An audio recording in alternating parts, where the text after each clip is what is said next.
Hello dear student, taxonomy के terminology में जो हमारे पिछले लेक्चर में फ्लोरल पार्ट्स हम पढ़ रहे थे। फ्लोरल पार्ट्स क्योंकि 4 फ्लोरल पार्ट्स होते हैं फ्लावर के अंदर, जिसमें सबसे आउटर मोस्ट कैलिक्स आपको बता दिया। कोरोला की कौन कौन सी टर्म्स जब हम डिस्क्राइब करते हैं तो यूज करते हैं उसके बारे में आपको बता दिया। फिर साथ में पेरियंथ बताया था कि जब कैलिक्स एंड करोला डिफ्रेंशिएटेड नहीं होते हैं, एक ही वर्ल्ड में होते हैं, तो उसको हम पेरियंथ या परिदल पुंज कहते हैं। उसके बारे में बताया था आपको कि जब पेरियंथ को डिस्क्राइब करते हैं तो हम कौन सी टर्म काम में लेते हैं।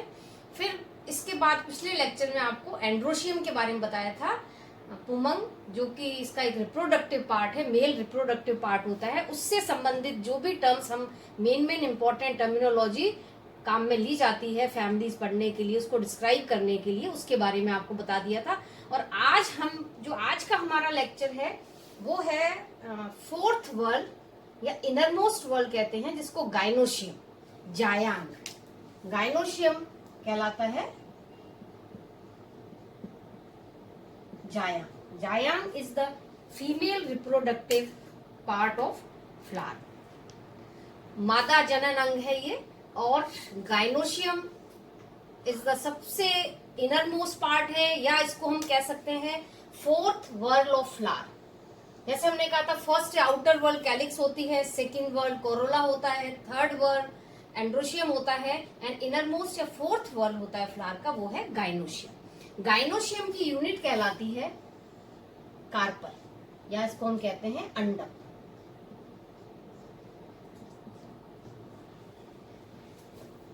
Carpel is differentiated into 3 parts. 3 parts में इसको डिवाइड किया गया है।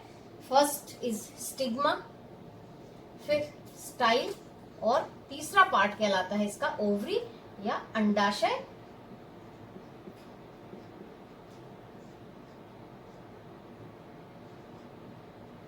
वर्तिका और वर्तिकाग्र, स्टिग्मा और स्टाइल। तो 3 पार्ट है। जो नीचे का सोलन बेसल पार्ट है, नीचे वाला जो ये फूला हुआ भाग है, ये कहलाता है ओवरी या फिर अंडाशय कहते हैं इसको। और जो इसका टर्मिनल एंड है, तो सबसे ऊपर वाला जो भाग है वो स्टाइल, जिसको हम कहते हैं स्टाइल के ऊपर वाला भाग, वो एक पोलन ग्रेन्स के लिए प्लेटफॉर्म प्रोवाइड कराता है, जहां पर पोलन ग्रेन्स जर्मिनेशन, फर्टिलाइजेशन के दौरान पोलन ग्रेन्स वहां पर आकर गिरते हैं और उनका जर्मिनेशन होता है और आगे फर्टिलाइजेशन की प्रक्रिया कंप्लीट होती है। तो ये जो स्टाइल का टर्मिनल पार्ट है, जिसको हम स्टिग्मा कहते हैं, ये पोलन ग्रेन्स के लिए एक प्रकार का प्लेटफॉर्म प्रोवाइड करता है। जब हम ओवरी का सेक्शन काटते हैं, ओवरी का सेक्शन काटते हैं तो हमें क्या दिखाई देता है? हम इससे स्टडी कर सकते हैं प्लेसेंटेशन,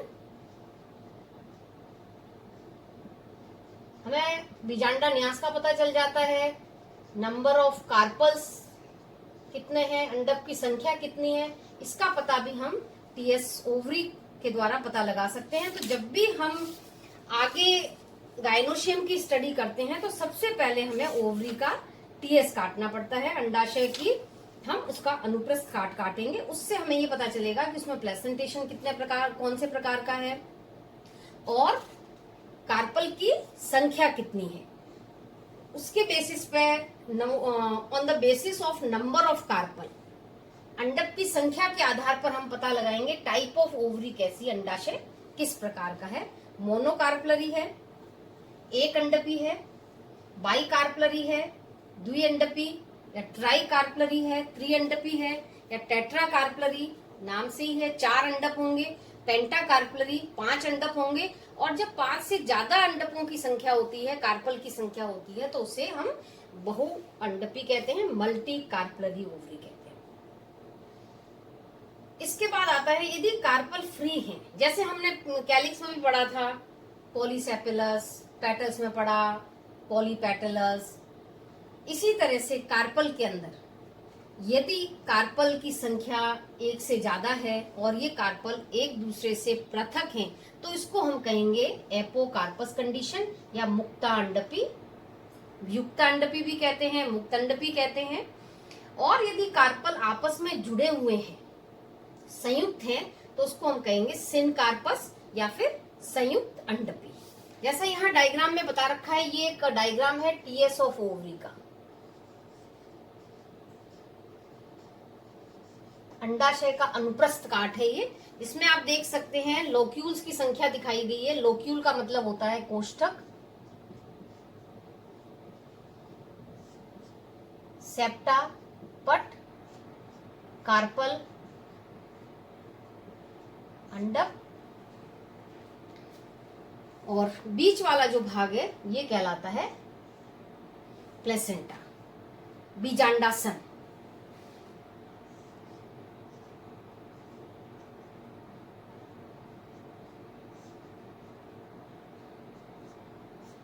प्लेसेंटा क्या होता है? वो स्थान है जहां पर कि ओव्यूल जुड़े हुए रहते हैं, place where ovules are attached. तो ये एक ओवरी का जब सेक्शन काटते हैं तो हमें ये सारी चीजें दिखाई देती हैं इसमें। तो इससे पता चल जाता है नॉर्मली क्या होता है, नंबर ऑफ जितने लोक्यूल्स होते हैं उतने ही कार्पल होते हैं ज्यादातर केसेस में।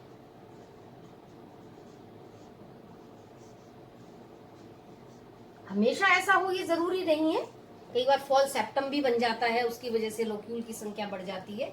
नॉर्मली जो जितने कोष्ठक होते हैं उतनी ही संख्या कार्पल की होती है।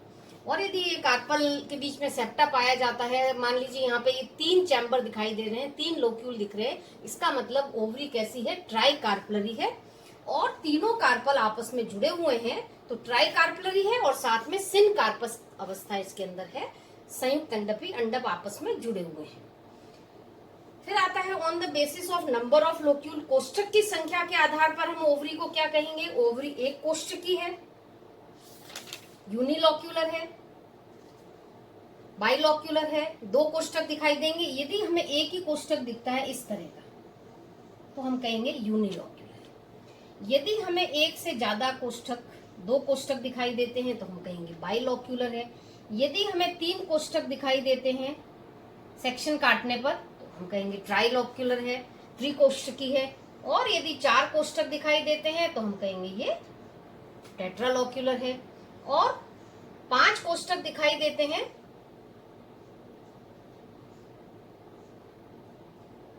तो पेंटालोक्यूलर है।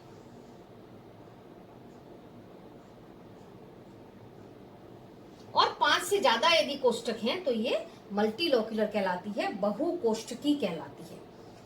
एक चीज यहाँ पे और आपको मैं बता देती हूं, on the basis of floral part जो पोजीशन होती है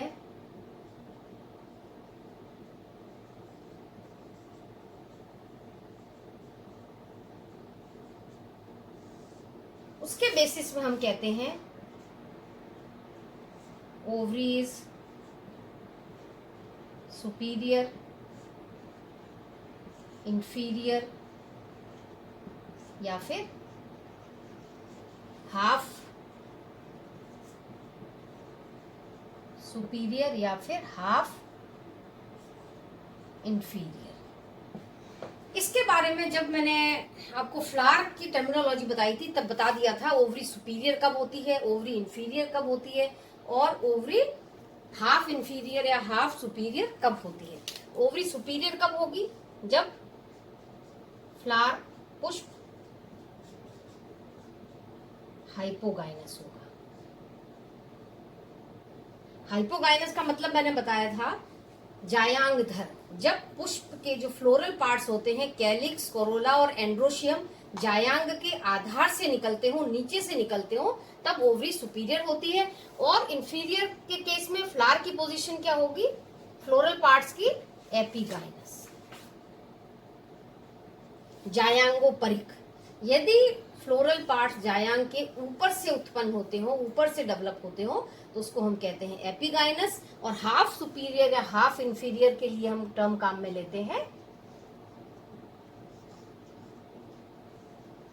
यदि पेरीगाइनस फ्लावर है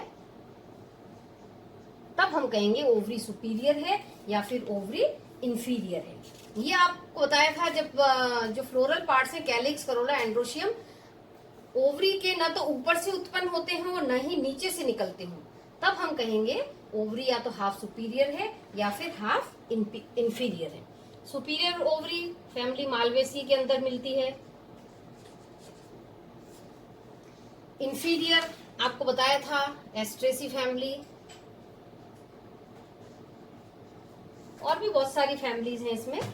एपीएसी फैमिली है, धनिया फैमिली है जिसके अंदर इंफीरियर ओवरी मिलती है, और हाफ इंफीरियर या हाफ सुपीरियर ओवरी रोज का एग्जांपल इसमें ले सकते हैं हम, रोज के अंदर पाई जाती है। तो ये पोजीशन ये आपको डिटेल में मैंने फ्लावर में बता दिया था डायग्राम के साथ में, इसलिए सिर्फ यहाँ टर्म बताई है कि ओवरी या तो सुपीरियर होगी या इंफीरियर होगी या हाफ सुपीरियर या फिर हाफ इंफीरियर होगी। नेक्स्ट है प्लेसेंटेशन। गाइनोशियम में जो नेक्स्ट इंपॉर्टेंट पार्ट है वो है इसका प्लेसेंटेशन।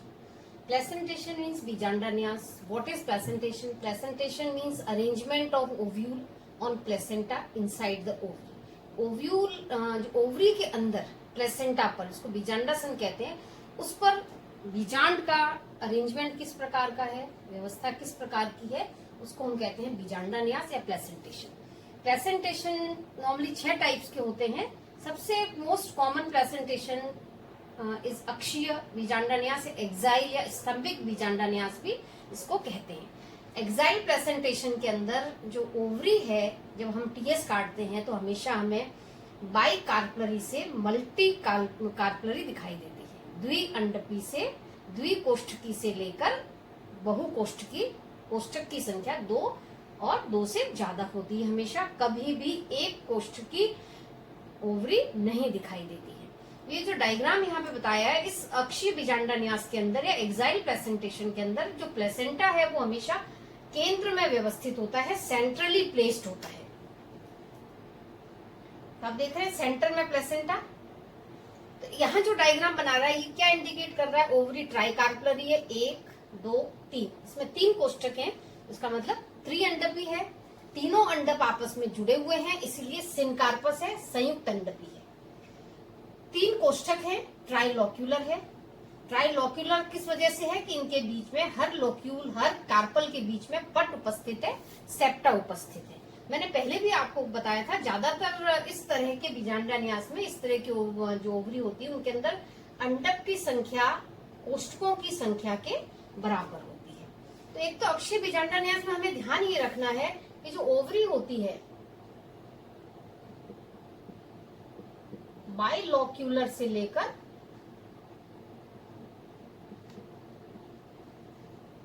मल्टी लोक्यूलर तक होती है।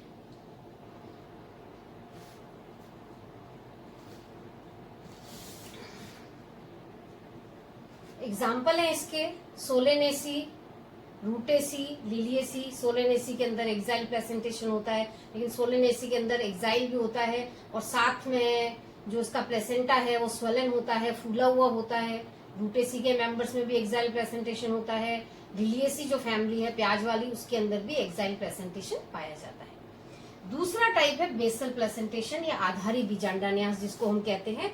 बेसल प्लेसेंटेशन के अंदर ओवरी बाइकार्पलरी, सिनकार्पस, लेकिन यूनिलोक्यूलर। यहाँ आपको एक कोष्ठक इसके अंदर दिखाई देता है। ओव्यूल जो है वो नॉर्मली आधार से उत्पन्न होता है, इसलिए इसको हम बेसल प्लेसेंटेशन कहते हैं। बाइकार्पलरी, सिनकार्पस है, लेकिन कोष्ठक की संख्या इसके अंदर 1 होती है, और ये किसमें मिलते हैं, फैमिली एस्ट्रेसी के अंदर। थर्ड टाइप है मार्जिनल प्लेसेंटेशन, जिसको हम सीमांत बीजांडा न्यास कहते हैं। सीमांत बीजांडा न्यास के अंदर ओवरी हमेशा मोनोकार्पलरी होती है, एक अंडपी होती है और यूनिलोक्यूलर। और जो बीज होता है, ओव्यूल होता है, वो हमेशा जहां पे ओवरी वॉल फ्यूज होती है उस स्थान पर प्लेसेंटा होता है और वहां पर बीज लगा हुआ होता है। ये पाया जाता है फैमिली फैबेसी के अंदर, जिसका एग्जाम्पल है मटर। मटर हम सब ने देखा हुआ है। मटर के अंदर क्या है, जो ओवरी वॉल जहां पर मिलती है उस स्थान पर ओव्यूल लगे हुए होते हैं, इसको हम कहते हैं मार्जिन पर लगे हुए हैं, मार्जिनल प्लेसेंटेशन, सीमांत बीजांडा न्यास।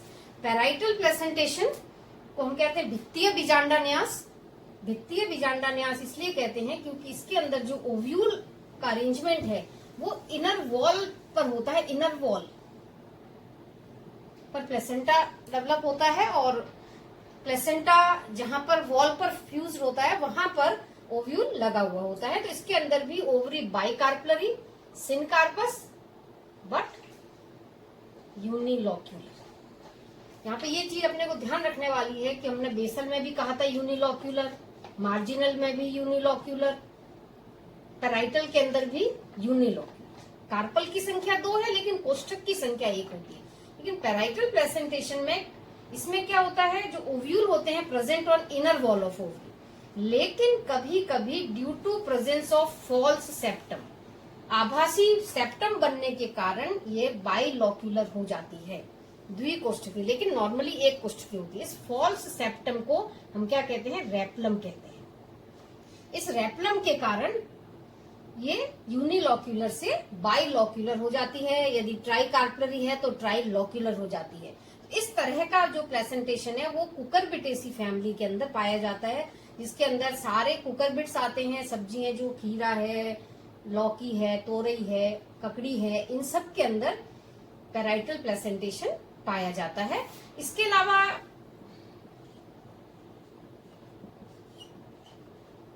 लूसीफेरी के अंदर भी फॉल्स रेपलम बन जाता है, सेप्टम बन जाता है, उसकी वजह से बाइलॉक्यूलर हो जाती है और पेराइटल प्लेसेंटेशन होता है। नेक्स्ट टाइप है फ्री सेंट्रल। नाम से ही पता चल रहा है कि मुक्त स्तंभीय, मुक्त केंद्रीय, मतलब केंद्र में प्लेसेंटा जो होता है वो फ्रीली प्लेस्ड होता है, मुक्त रूप से उपस्थित होता है। तो इस प्रकार के प्लेसेंटेशन में जो फ्री सेंट्रल प्लेसेंटेशन होता है, इनमें सेप्टम का निर्माण नहीं होता है, पटों का निर्माण नहीं होता है, इसीलिए ये एक कोष्ठीय दिखाई देती है।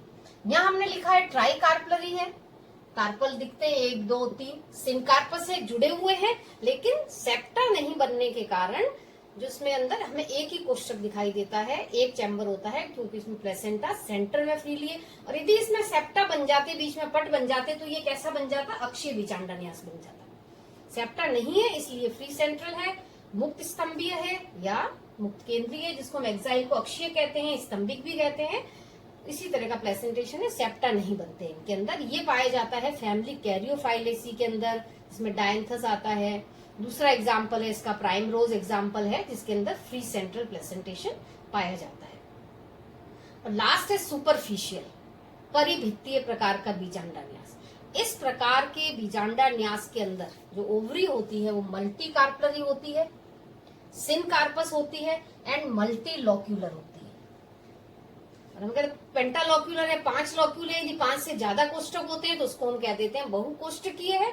तो इसके अंदर मल्टी कार्पलरी, सिनकार्पस और मल्टी लॉक्यूलर। लेकिन इसकी विशेषता क्या है, इसके अंदर जो ओव्यूल होते हैं वो सेप्टा या पट पर लगे हुए होते हैं। बीच बीच में जो इनके सेप्टा बन जाते हैं, इनके ऊपर ओव्यूल लग जाते हैं।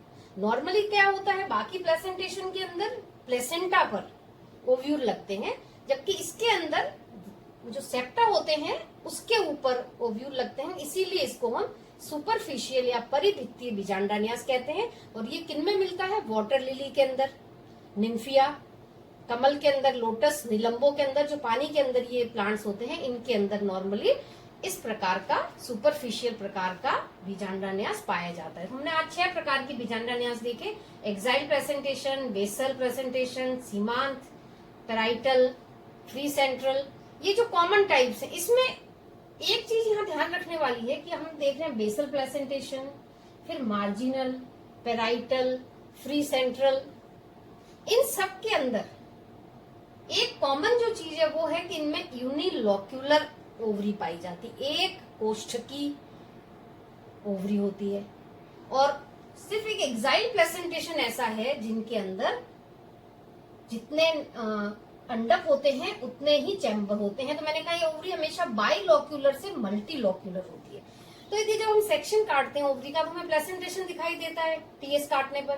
तो यदि हमें ओवरी के अंदर 2 या 2 से ज्यादा कोष्ठक दिखाई दे, इसका मतलब क्या हुआ कि एक्साइल प्लेसेंटेशन है।